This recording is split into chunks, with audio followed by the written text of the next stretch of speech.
Une certitude, les voiliers de course, quels qu'ils soient, vont de plus en plus vite.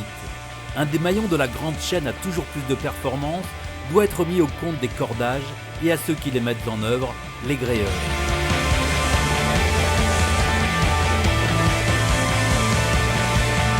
Il y a maintenant 10 ans, à Brest, Éric Cochet a créé Iroise Gréement pour répondre aux besoins des skippers. Son rôle n'est pas simple, il se trouve à la croisée des chemins. Nous, notre but, c'est de faire tenir les voiles en l'air, donc de faire tenir le mât avec des câbles, d'avoir des cordages, des drisses pour régler ces voiles. Et tout ça, c'est défini en partie par des bureaux d'études, des calculateurs, ou par les archis. Et nous, on essaye de faire la jonction entre ces 3 ou 4 pôles de compétences. En sachant qu'il y a un 5e homme, souvent dans l'histoire, c'est le coureur, qui a ses petites idées à lui aussi.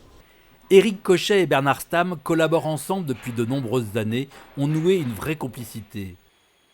C'est donc tout naturellement lui qui va réaliser le gréement courant et dormant du projet Rivage. On sait quel type de câble on va mettre, quelle longueur de câble et quel type de terminaison. Donc toute la partie qu'on appelle nous gréement dormant, c'est la partie mât-baume qui ne doit pas bouger sur le bateau. Ça c'est défini, c'est en production maintenant.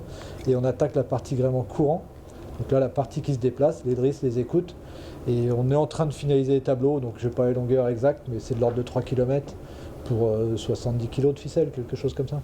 Dans l'univers des gréeurs, il n'y a pas de règles écrites, juste des chiffres qui définissent des tensions d'écoute, de drisse, de haubanage. L'inventivité est permanente pour proposer aux skippers les solutions les plus simples, les plus légères possibles.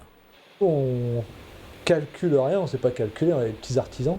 On travaille de nos mains, on fait des épissures, on fait des câbles, on fait des choses comme ça. Donc il faut qu'on nous donne des définitions, qu'on nous donne des cahiers des charges de comment ça va servir, à quoi ça va servir. C'est pour ça qu'on passe quand même encore pas mal de temps à naviguer sur ces bateaux-là, pour voir comment ça fonctionne. Et après, on propose nos solutions et on réalise nos petits câbles, nos petits cordages, nos petites bricoles.